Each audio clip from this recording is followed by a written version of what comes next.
آية دروستة لسر رقية بقرآن باراور بجيني دروستة بلام لا أخفيكم براكانم ليتا ناشر مو أوي أمرو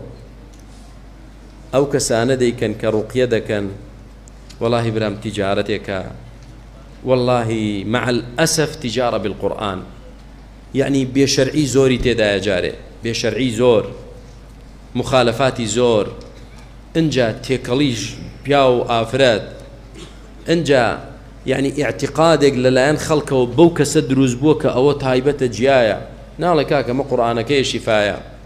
انجا يعني استغلالي خلقه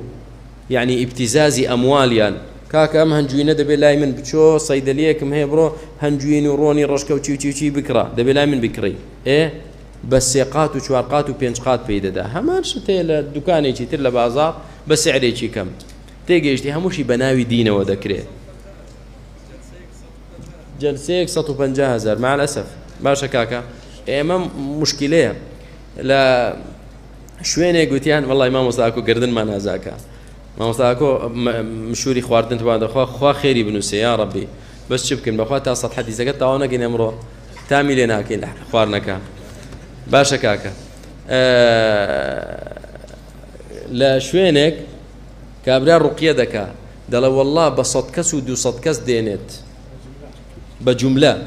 دريش عندك يلا دي لقاء لمزقود حر صد كسكد راكشن انجا مكبري كان هناوا مكبري مزقود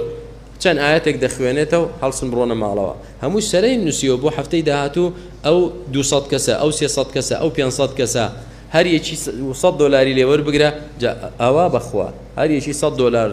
يا زياتر برونوا هر جلسيكو او 5 دفتر مثلا 6 دفتر اما ام كسابتا كره عندهم برلماني شي كره وزيري شي انسان او بكاتا واو اي بو نايكين بخوا برا ما بشرعي وبحلال نازانين بله